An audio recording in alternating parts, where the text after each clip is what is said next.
Security drags a well-spoken black man across the marble lobby while guests stare in shocked silence. "Please, I just need a room for the night," Matthew Johnson says calmly, his worn clothes dampened by rain, dignity intact despite rough handling. Ryan Peters, the immaculately dressed hotel manager, steps forward with a cold smile. "Our establishment maintains certain standards. Clearly," he looks Matthew up and down with disgust, "you don't meet them."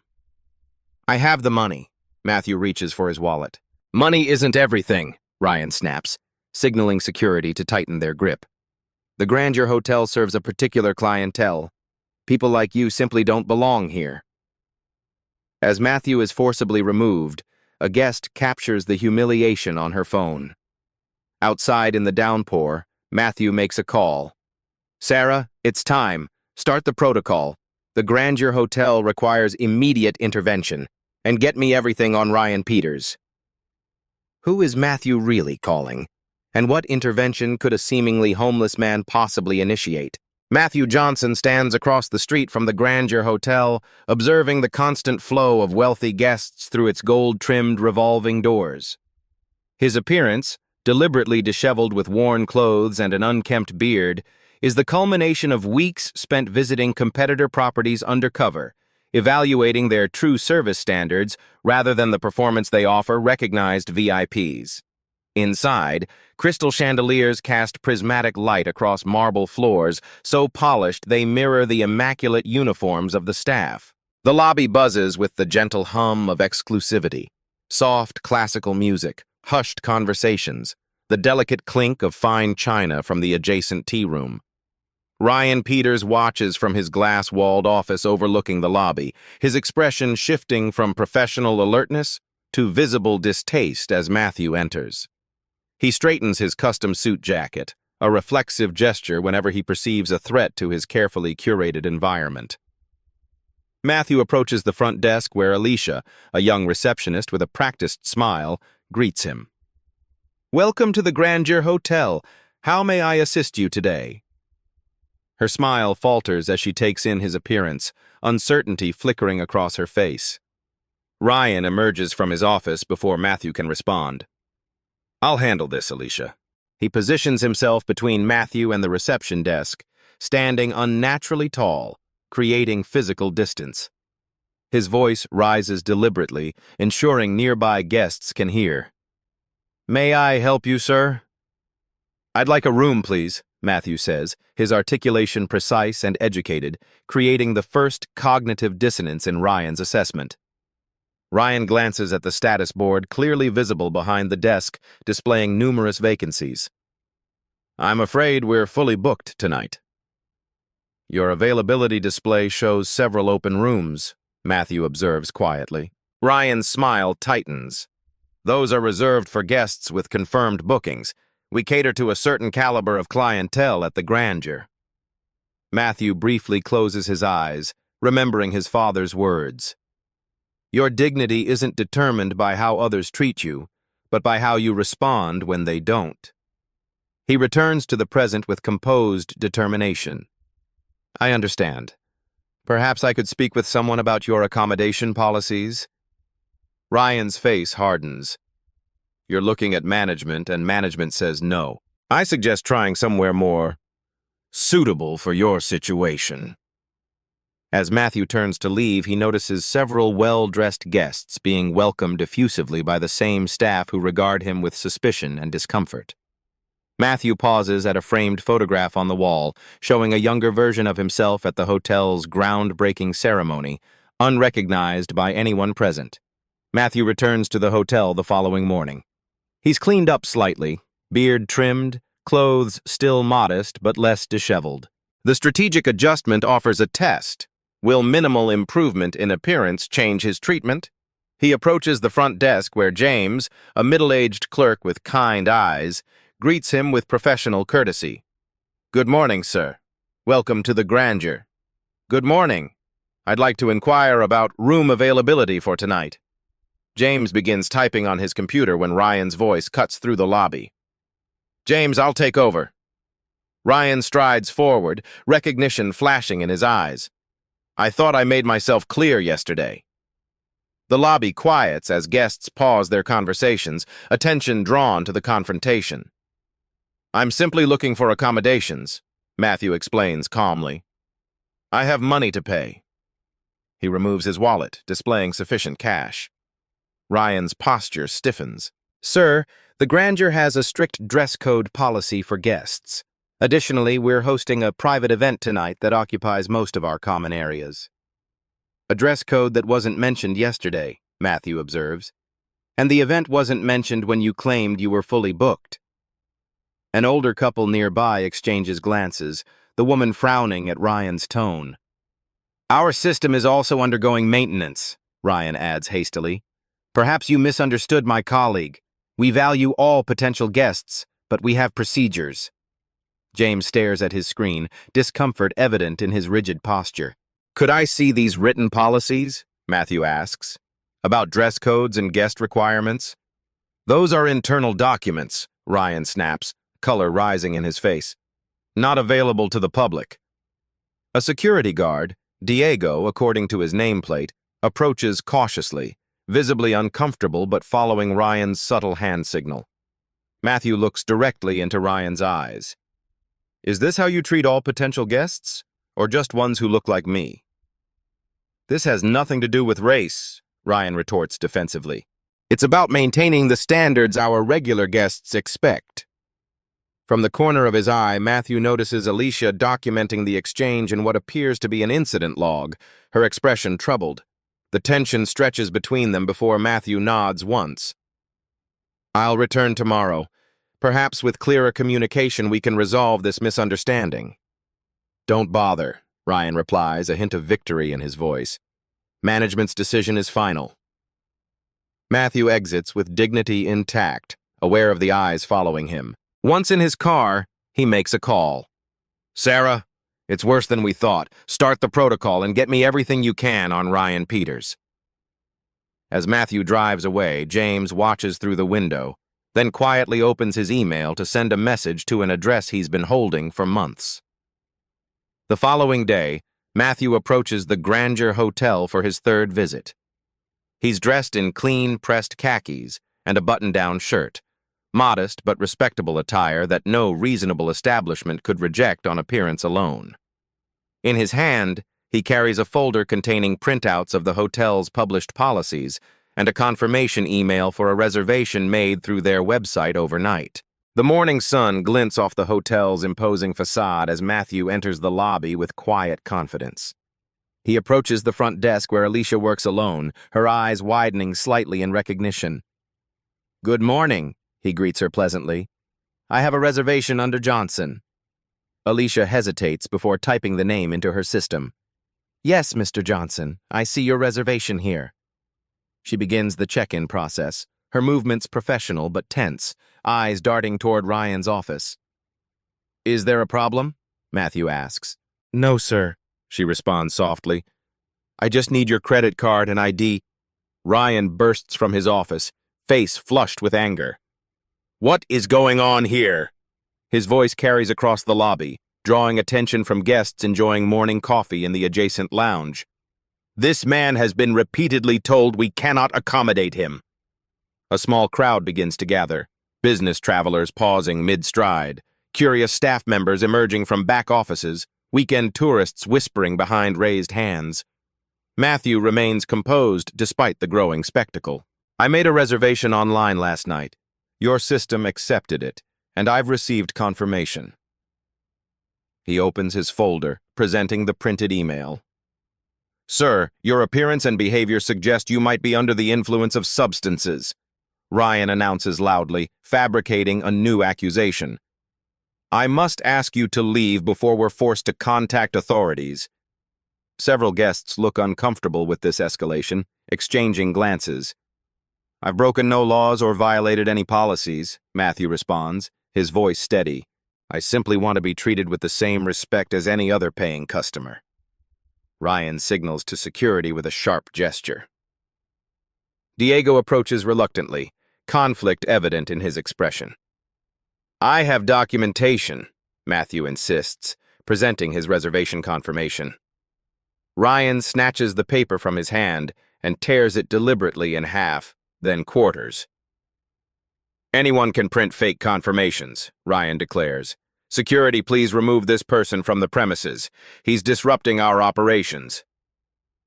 From the concierge desk, James watches with evident distress, making brief eye contact with Matthew and mouthing what appears to be, "I'm sorry." Diego places a hesitant hand on Matthew's shoulder. "Sir, please don't make this harder than it needs to be." His voice is quiet, almost apologetic.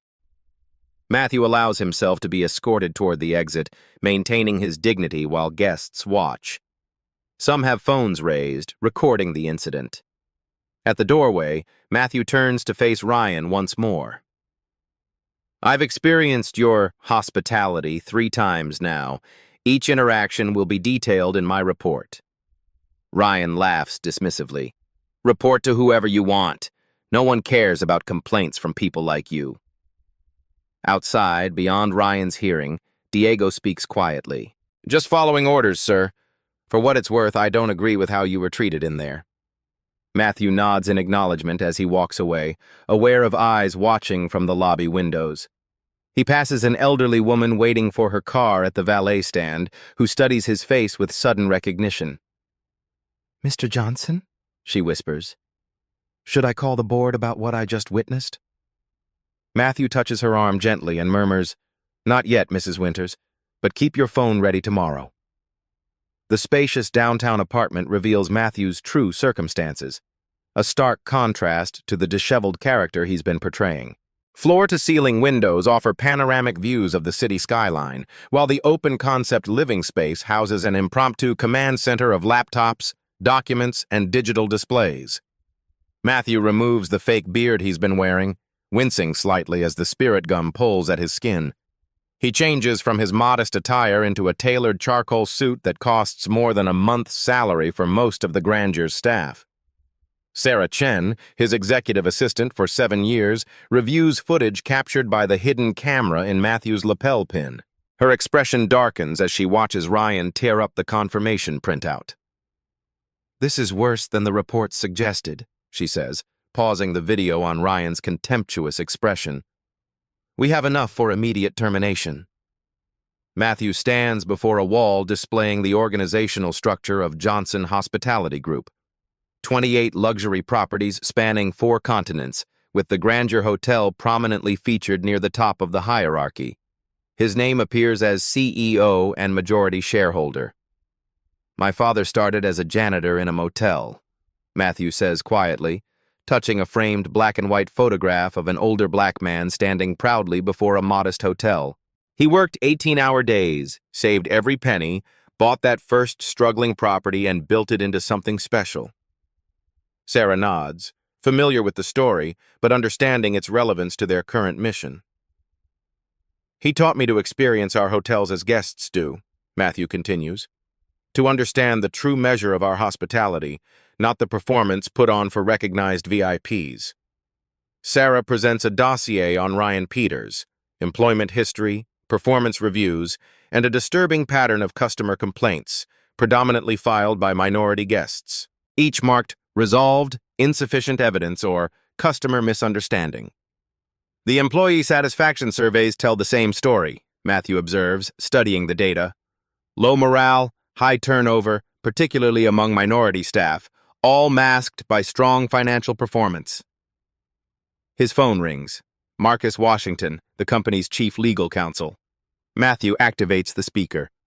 "We have enough for immediate termination," Marcus states, echoing Sarah's assessment. "But you want more than that, don't you?" "This isn't about one manager," Matthew confirms. "I need to understand how deep this goes, how many guests have been humiliated, how the culture allowed this." He explains his annual tradition, visiting properties undercover to experience true customer service. This year focusing specifically on allegations of discriminatory practices following concerning reports from the Granger. "Tomorrow we escalate," Matthew decides, studying Ryan's image on the screen. "I want to see how far he'll go when truly tested. Then we end this." Sarah looks concerned. "Is it worth the personal humiliation you're enduring?" Matthew turns to his father's photograph. My father built this company promising dignity for every guest who walked through our doors. Some things matter more than pride. As Matthew prepares his wardrobe for the next day's confrontation, Ryan sits in his office across town, opening an email that causes his brow to furrow deeply. Urgent. Executive Board inspection scheduled this week. Date and inspector identity confidential. All departments prepare for comprehensive review. Ryan slams his fist on the desk, then picks up the phone. Security, I need you to review footage of everyone who's entered the hotel in the past 3 days.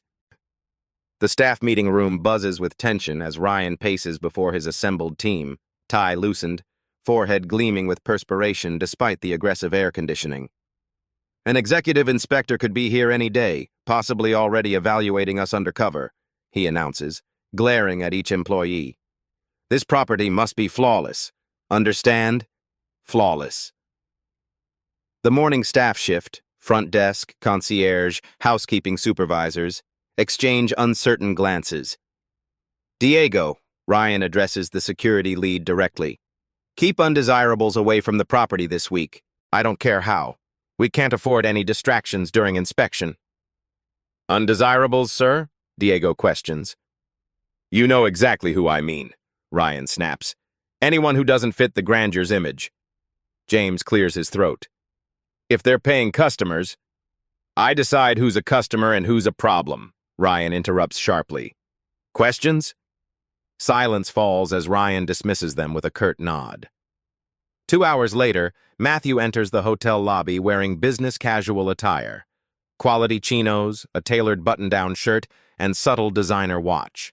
While still unrecognizable to those who don't know him personally, he presents as an obvious business professional. He approaches the restaurant hostess inside the hotel. Table for 2, please. I'm meeting a client to discuss a potential conference booking. The hostess smiles warmly. Of course, sir. Would you prefer the main dining room or the terrace? The main dining... Excuse me. Ryan's voice cuts through their conversation as he materializes beside them. I believe this gentleman was just leaving. The hostess blinks in confusion. Sir? This individual has been removed from our property twice already, Ryan announces, loud enough for nearby guests to hear. He's misrepresenting himself to access our facilities. Matthew calmly retrieves a business card from his wallet for Johnson Consulting Group, a legitimate subsidiary he uses for property evaluations. I assure you, I'm here on business. Ryan barely glances at the card. Anyone can print fake credentials. A nearby couple abandons their wait for a table, the woman muttering, disgraceful, as they exit. Alicia approaches from reception, attempting to defuse the situation. Mr. Peters, perhaps... Know your place, Ryan hisses, causing her to step back. Matthew maintains his composure, activating the recording device in his jacket pocket with a subtle movement. Your executive board might be interested in how you treat potential business clients. Ryan freezes, sudden uncertainty crossing his face. Are you here for the inspection? I'm evaluating the property's operations, Matthew replies carefully. You're giving me plenty to report. Ryan's demeanor shifts from aggressive certainty to nervous hostility, caught between suspicion and fear of consequences. Security will escort you out. Again. As Matthew allows himself to be led toward the exit, he passes James at the concierge desk, who whispers urgently, Some of us have documented everything. If you're who I think you are, check your email tonight. Ryan watches them from across the lobby, a cold realization dawning that he might have made a catastrophic miscalculation. Ryan hunches over his computer, scrolling frantically through the upcoming reservations. Each name becomes a potential threat, every booking a possible undercover inspector. The executive board's email has transformed routine guests into phantoms of professional ruin. The lobby phone rings. Mr. Peters, there's a journalist and her consultant here regarding a hospitality industry article. Ryan's hand tightens around the receiver. Matthew enters with Sarah beside him, both dressed in sharp business attire. Sarah carries a professional camera and notebook, the perfect image of a journalist researching an industry piece. Mr. Peters? She extends her hand. Sarah Chen, Hospitality Quarterly. We're researching industry leadership approaches to diversity and accommodation policies. Your hotel was highly recommended. Ryan's eyes narrow, studying Matthew with renewed suspicion, but the mention of a potential positive article shifts his demeanor. The grandeur prides itself on excellent service for all our distinguished guests. Wonderful, Sarah smiles. Perhaps a brief tour while we discuss your approach? Ryan leads them through the hotel's luxury amenities, the award-winning restaurant, spa facilities, presidential suite, his narrative punctuated with subtle yet revealing comments. We maintain certain standards to ensure our regular clientele feels comfortable, he explains as they pass the exclusive executive lounge. Not everyone understands the environment we've cultivated. How do you determine which guests meet your standards? Sarah asks innocently, pen poised. Ryan offers a practiced smile. We have a rigorous verification process for reservations. Some demographics simply prefer different types of accommodations. And if someone lodges a complaint about rejection? Matthew inquires. All complaints are thoroughly investigated, Ryan insists, the same phrase he used in the staff manual Matthew reviewed earlier. Customer satisfaction is our priority for appropriate guests. We'd love to speak with some staff members, Sarah suggests. Get a sense of the team culture. I'm happy to arrange that, with my participation, of course. Ryan's tone leaves no room for negotiation. My team performs best with proper supervision. During a moment when Ryan steps away to address a staff question, James approaches Matthew quickly. There's a group of us documenting everything. It's been happening for years. Ryan returns, catching this exchange. His expression hardens. Unfortunately, we need to conclude our tour. An urgent matter requires my attention. As they reach the lobby, Matthew hands Ryan his business card. Matthew Johnson, hospitality consultant. Thank you for your time. Ryan glances at the card dismissively. Your article won't matter. We have protocols for handling negative press. Sarah adjusts her glasses. I'm sure your executive board would be interested in those protocols, Mr. Peters. They exit, leaving Ryan staring at the business card with growing unease.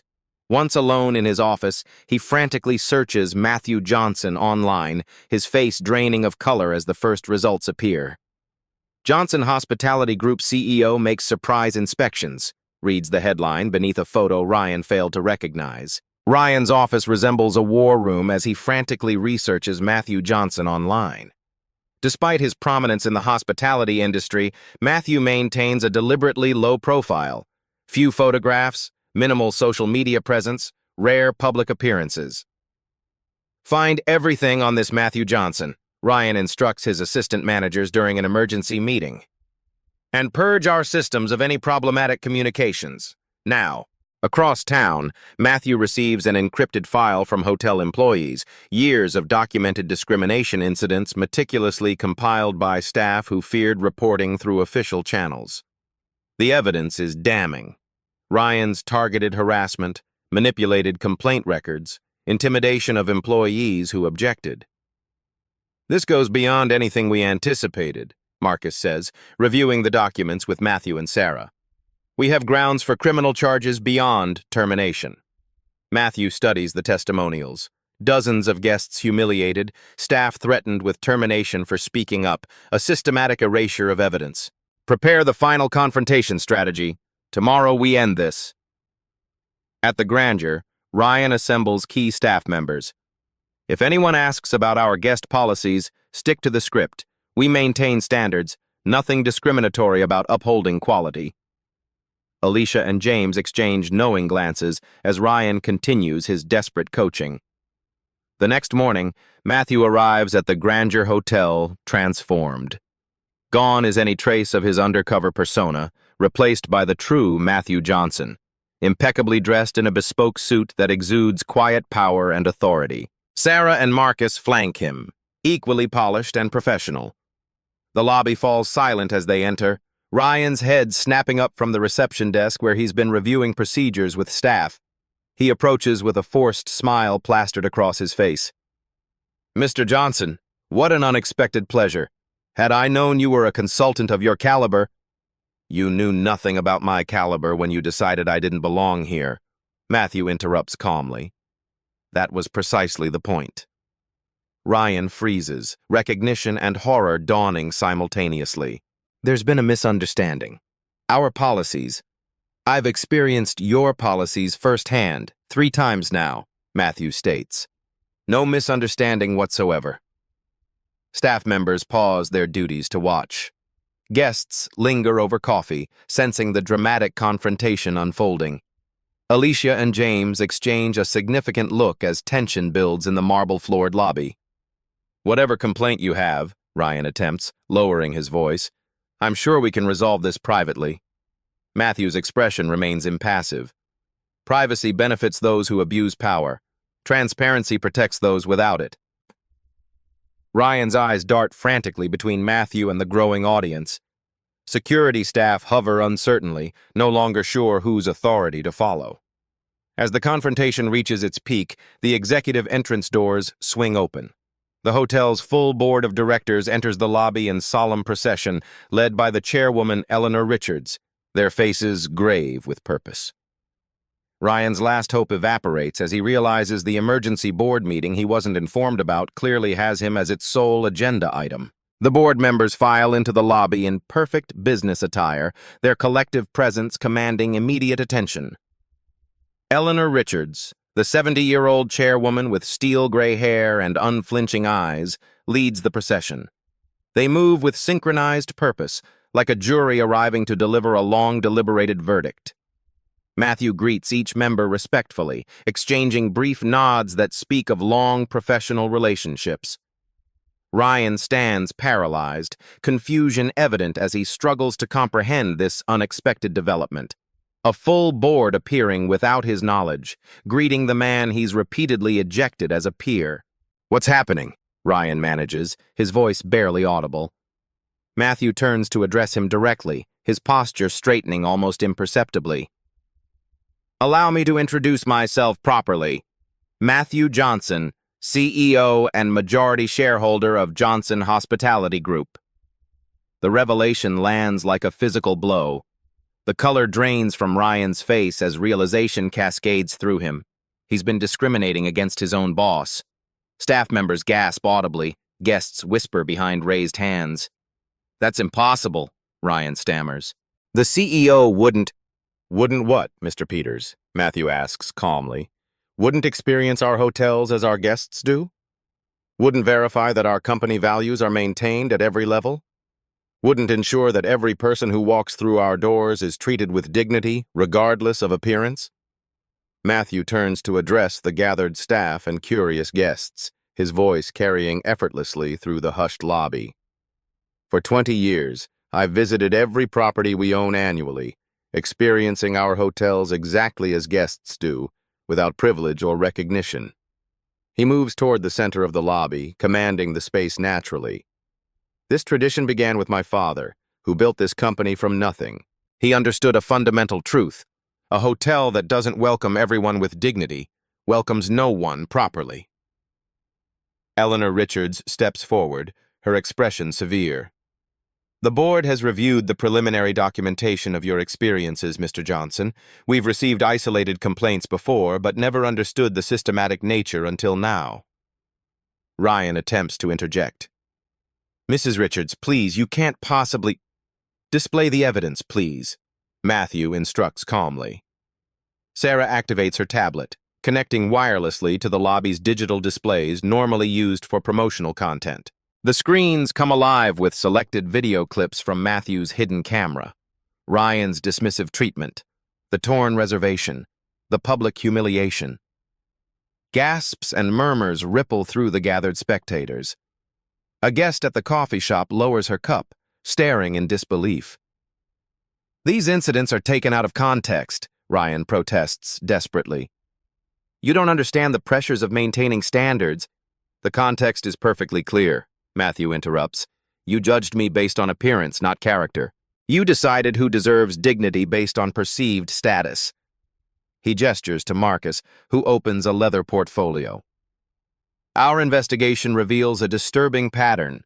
Discriminatory treatment systematically applied, complaint records manipulated, a hostile work environment cultivated through intimidation. Ryan's desperation manifests as righteous indignation. I was maintaining standards, protecting our luxury brand. That's my job. The standard, Matthew replies evenly, is equal dignity for all. That's the brand my father built and what I'll always protect. Ryan notices Diego now standing at attention near Matthew, security staff clearly recognizing the shift in authority.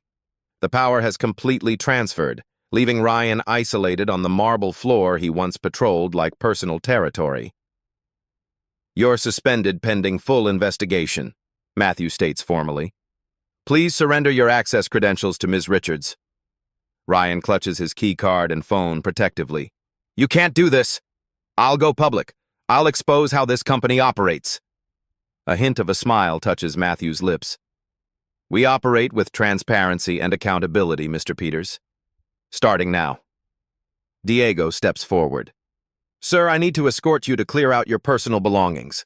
Ryan looks frantically around the lobby, seeking any ally, finding none.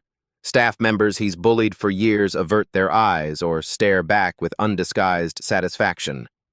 The guests he claimed to protect watch the spectacle with varying degrees of disgust and fascination. This isn't over, Ryan hisses as Diego leads him toward the management offices. Matthew watches him go, then turns to address the remaining staff who stand in shocked silence. I understand many of you witnessed or experienced troubling behavior but felt powerless to address it. That changes today. He surveys their faces, some relieved, others anxious, all attentive. This isn't the end of a problem. It's the beginning of a necessary transformation. Tomorrow begins the real work of healing what's broken here. Alicia steps forward hesitantly. Will there be consequences for those of us who didn't speak up? Matthew's expression softens slightly. There's a difference between those who create hostile environments and those who survive within them. We'll address both with appropriate perspective. The board members move toward the conference room as staff gradually return to their duties, the lobby humming with urgent whispers and speculation about what comes next. As Ryan clears out his office under supervision, he downloads certain files to a private device, already formulating his strategy for revenge. The executive conference room transforms into command central for crisis management. Sleek leather chairs surround the mahogany table where board members sit with expressions ranging from shocked to grimly vindicated. Digital displays show data points, complaint statistics, and legal risk assessments in stark, unforgiving detail. Matthew stands at the head of the table, jacket removed, sleeves rolled up, physically embodying the transition from observation to action. This investigation began after a pattern emerged across 3 properties, all previously managed by Ryan Peters. Sarah advances the presentation slides, revealing charts documenting complaint rates by guest demographics. The disparity is unmistakable. Minority guests experiencing rejection rates 8 times higher than white guests under Ryan's management. We initially attributed this to statistical anomalies or isolated incidents, Eleanor Richards admits, removing her glasses wearily. Each complaint seemed plausibly explained when viewed individually. Marcus Washington, the legal counsel, straightens his tie before delivering his assessment. We're facing multiple exposure points: discrimination lawsuits from affected guests, wrongful termination claims from staff pressured to leave, potential regulatory investigation, and significant reputation damage. The HR director, Patricia Okafor, speaks up. Ryan documented everything meticulously, but framed it as quality control. Every rejection had an explanation: dress code violations, reservation system errors, capacity issues. But the pattern is undeniable when viewed comprehensively. How did we miss this? Asks board member Harold Chen, frustration evident in his voice. Because Ryan was delivering exceptional financial results, Matthew answers honestly. and we prioritized metrics over experiences. That ends today. He activates the room's presentation system, displaying a comprehensive action plan. Independent review of all guest rejection incidents over past 5 years. Amnesty program for staff to come forward with information. Creation of restitution fund for affected guests. Complete overhaul of complaint investigation procedures. Mandatory bias training for all employees. Installation of new management team with diversity focus. This will impact our quarterly earnings, the CFO notes, already calculating potential costs. Some things matter more than quarterly earnings, Matthew responds, his tone brooking no argument. We built this company on dignity and respect. We lost our way. Now we make it right, whatever it costs. Sarah presents the next segment, testimonials from past guests who experienced discrimination. Their words appear on screen, each account more damaging than the last. I made a reservation online, but when I arrived, they claimed it didn't exist. I watched them welcome other guests without reservations. The manager suggested I would be more comfortable at another hotel after seeing my hijab. They made my family wait 3 hours for our confirmed room while offering immediate accommodations to others who arrived after us. The human impact transcends legal concerns, hanging heavy in the air of the climate-controlled room. James and 3 other staff members enter, having been summoned to provide testimony. They describe the toxic culture Ryan cultivated: fear of retaliation, pressure to profile certain guests, manipulation of records to erase evidence. He told us to watch for certain types trying to access amenities, James explains. Said our job was to maintain the environment our proper guests expect. Alicia adds, if we objected, he'd schedule us for undesirable shifts or reduce our hours until we complied or quit.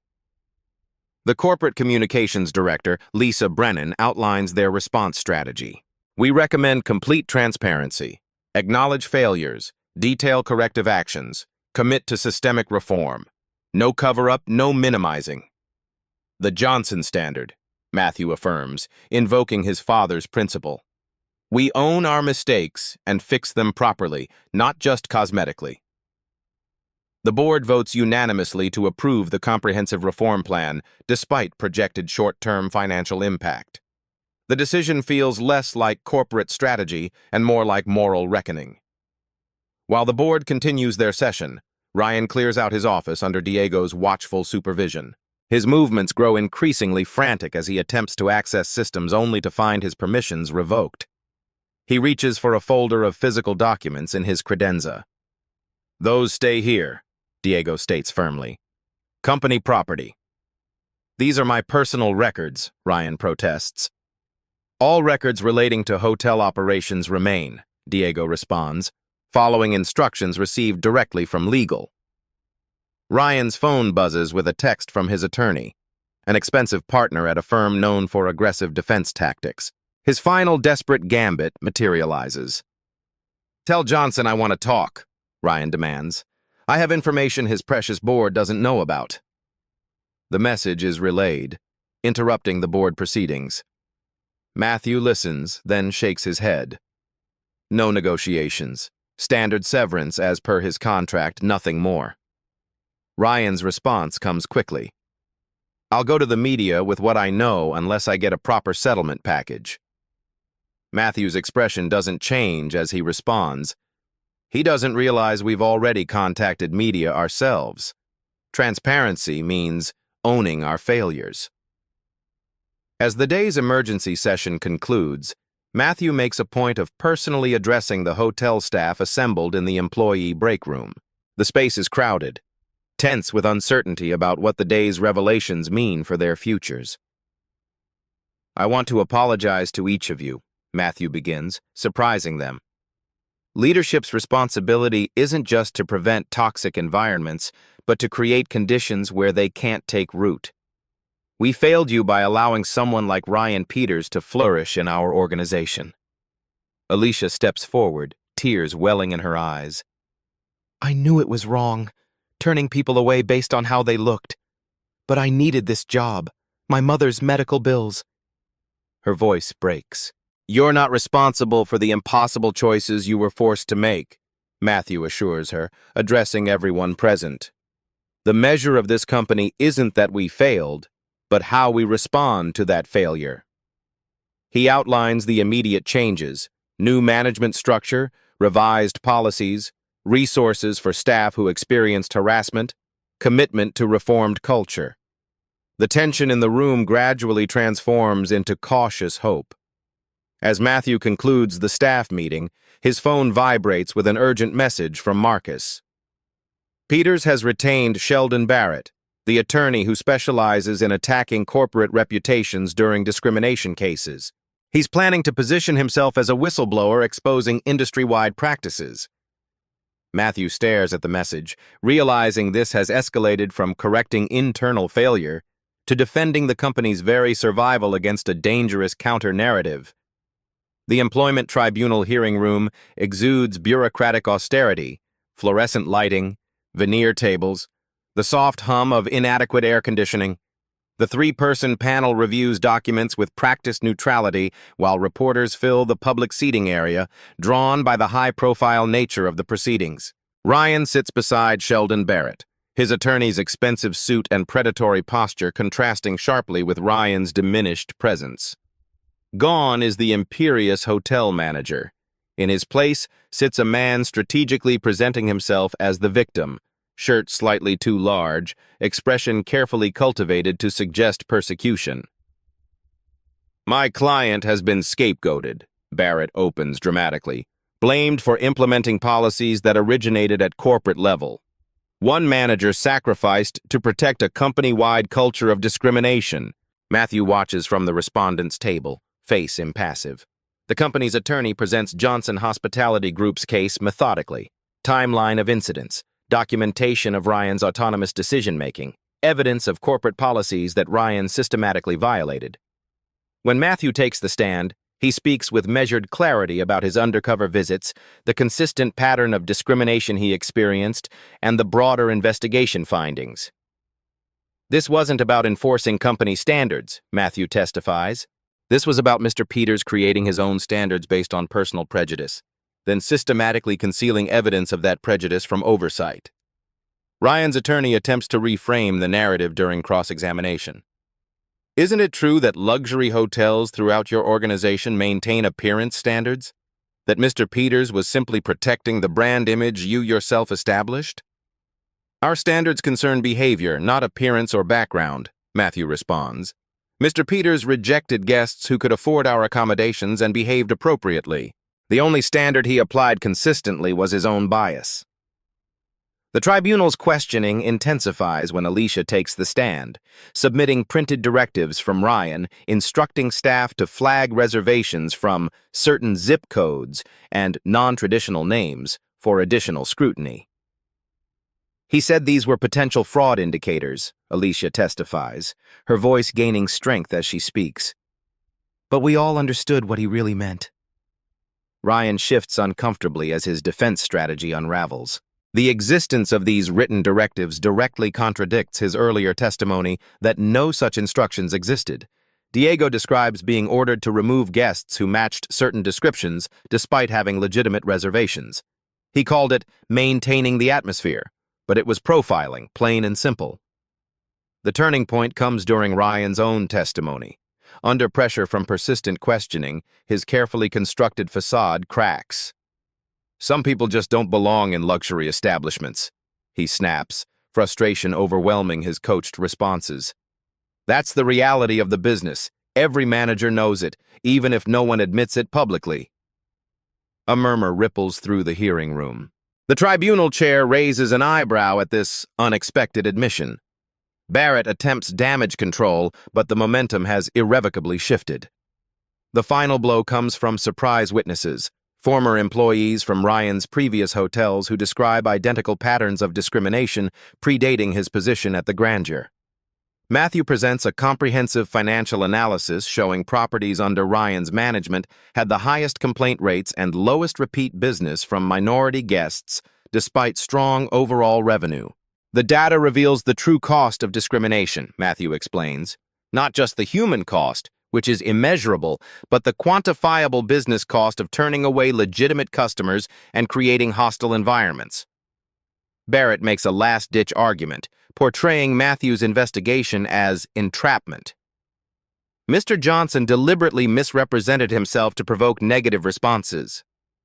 The tribunal chair dismisses this reasoning with a wave of her hand. Experiencing your own business as customers do is not entrapment, counselor. It's responsible leadership. The verdict is unanimous. Ryan's termination deemed entirely justified based on documented misconduct. His counterclaims for wrongful termination and whistleblower protection rejected completely. As Ryan exits the hearing room, reporters thrust microphones toward him, cameras flashing in the hallway. "This isn't over," he declares, desperation evident beneath his bravado. "This company has systematically discriminated for years. I was following established practices." Matthew steps forward, drawing the media attention. "Mr. Peters is right about one thing. The discrimination was systematic. That's precisely why we're changing the entire system, beginning with removing those who perpetuated it." Ryan watches as reporters turn away from him, his moment of vindication evaporating as quickly as his professional reputation. As Ryan retreats in defeat, Matthew's phone rings with a call from the National Hospitality Association. "We need to talk about implementing your reforms across all member hotels." 6 months later, Matthew stands at the podium of the International Hospitality Conference, the industry's premier annual gathering. The grand ballroom of the Vanguard Hotel teems with executives, managers, and industry leaders from across the globe. Where once Matthew might have encountered skepticism, today he faces a room leaning forward in collective attention. "Transformation begins with honest acknowledgement of failure," Matthew opens, his voice carrying to every corner without aggression. 6 months ago, Johnson Hospitality Group discovered that one of our premier properties had become a site of systematic discrimination, not through official policy, but through tolerated practice. Digital displays behind him show before and after metrics from the Grandeur Hotel, complaint statistics, guest demographic data, employee satisfaction scores, retention rates. The positive trends are unmistakable. "We implemented comprehensive reforms across all 28 of our properties," Matthew continues, detailing the initiatives now in place. "An anonymous testing program deploying evaluators from diverse backgrounds to experience service delivery across all properties. Overhauled training protocols focusing on unconscious bias recognition and inclusive hospitality practices. Reformed complaint systems with independent third-party review to prevent internal suppression of concerns. Industry-first demographic data tracking to identify potential service disparities before they become patterns." The results speak for themselves, Matthew notes, highlighting increased guest satisfaction across all demographics, strengthened repeat business metrics, and dramatically improved employee retention. Inclusion isn't just morally right, it's profitable. James, now general manager of the Grandeur, joins Matthew on stage alongside Alicia, who heads the hotel's new guest relations department. Their presence embodies the transformation from toxic hierarchy to empowered leadership. "The changes weren't cosmetic," James explains to the audience. "We rebuilt our culture from the foundation, creating systems where discrimination becomes immediately visible rather than systematically hidden." Industry veterans in the audience shift uncomfortably as the presentation continues, perhaps recognizing similar issues in their own operations. A panel discussion follows, initially marked by defensive questioning. "These problems may have been specific to your organization," suggests the CEO of a competing luxury chain. "Most properties already have adequate safeguards." "We believed the same," Matthew responds evenly, "until we looked closely at the data and listened to those who experienced our hospitality differently than we intended. I encourage you to conduct your own anonymous evaluations. You might be surprised by what you discover." The skepticism gradually gives way to engagement, as Matthew presents the financial benefits alongside the ethical imperative. Even the most profit-focused executives cannot ignore the improved performance metrics. Exclusion isn't just morally wrong, it's bad business, Matthew emphasizes. Every person turned away represents lost revenue, damaged reputation, and potential liability. The hospitality industry cannot claim to be service-oriented while serving only certain segments of society. As the session concludes, Matthew announces 2 new initiatives: a scholarship program for hospitality students from underrepresented communities, named after his father, and an industry-wide accountability pledge with independent certification process. Change is difficult, Matthew acknowledges, but necessary evolution always is. The conference attendees rise in standing ovation, though Matthew notices several executives slipping out quietly, perhaps to begin examining their own operations with newfound concern. As Matthew gathers his materials following the presentation, he glances toward the back row of the ballroom, where a solitary figure has remained seated throughout the applause. Ryan Peters sits with notepad in hand, meticulously documenting the presentation points, his expression unreadable. What could his former manager be planning, and why has he appeared at the moment of Matthew's greatest industry influence? 1 year to the day after Matthew's fateful first visit to the Grandeur Hotel, he approaches the familiar revolving doors as a regular guest. His appearance is neither disheveled nor ostentatiously formal, simply a well-dressed professional arriving without announcement or fanfare. The lobby exudes the same luxury as before, marble floors gleaming beneath crystal chandeliers, but the atmosphere has transformed. Staff members interact with guests naturally, without the strained performance of prescribed hospitality. A diverse clientele moves through the space, all receiving the same attentive service. James spots Matthew from across the lobby and approaches with genuine warmth rather than deference. "Hard to believe how much has changed in a year," he says, extending his hand. "The physical space remains the same," Matthew observes, "but the energy is completely different." James leads him on a tour of the transformed hotel. The physical changes are subtle but meaningful. New training facilities with inclusion-focused materials, community engagement displays in staff areas, visible diversity in leadership positions documented in updated organizational charts.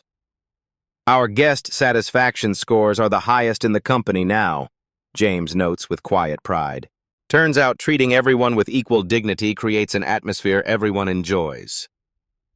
As they pass the hotel restaurant, Matthew pauses unexpectedly. Ryan Peters sits alone at a corner table, nursing a coffee while reviewing documents. Their eyes meet across the space, a moment of silent recognition. "He comes in occasionally," James explains, tension evident in his voice. "Says he's studying our new approaches." "I'd like a word with him," Matthew decides. The conversation between former adversaries unfolds with cautious civility. Ryan's designer suit has been replaced by more modest attire, his bearing less imperial but retaining a certain intensity. "I didn't expect to see you here," Matthew acknowledges, taking the seat across from Ryan. "Studying the competition," Ryan responds, gesturing to his notes. "I'm consulting now, helping hotels identify and address discriminatory practices." Matthew's eyebrow raises slightly. Quite a transformation. "Losing everything provides clarity," Ryan admits without self-pity. "I spent months angry, blaming you. Then I realized what I'd been doing to people for years." He pauses.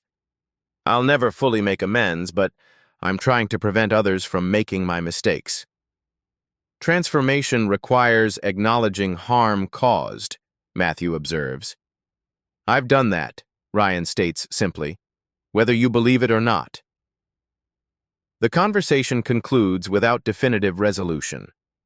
Matthew neither fully forgives nor condemns Ryan's efforts. Some journeys of redemption must unfold without external validation. Later that afternoon, Matthew meets with former guests who experienced discrimination at the Grandeur, now serving on the hotel's customer advisory board. Their insights have shaped new service protocols and complaint procedures, transforming painful experiences into structural improvements. As twilight falls, Matthew finds himself alone in the lobby, observing the natural flow of guests and staff. He thinks of his father, The immigrant who faced discrimination at hotels before building his own inclusive empire, who taught him that true hospitality sees no external differences, only human dignity. Alicia approaches, now carrying herself with the confidence of leadership. "We had a full booking today," she reports. "Every kind of guest you can imagine. Everyone treated like they belonged." "That's the only luxury that matters," Matthew responds. The statement hangs in the air between them, simple, yet profound. The true measure of hospitality isn't found in thread counts or premium amenities, but in the universal application of dignity and respect. A year of intensive reform has transformed one hotel's culture, with ripple effects spreading throughout an industry long overdue for reflection. Matthew watches a family check in, parents weary from travel, children wide-eyed at the grandeur, and sees in the staff's genuine welcome the fulfillment of his father's vision, a place where everyone belongs. If you were Matthew, would you have fired everyone or given some staff a second chance? Let us know in the comments below. And if you want more powerful stories of justice like this one, make sure to hit that subscribe button and join the Beat Stories family. Don't forget to smash that like button if you believe in standing up against discrimination.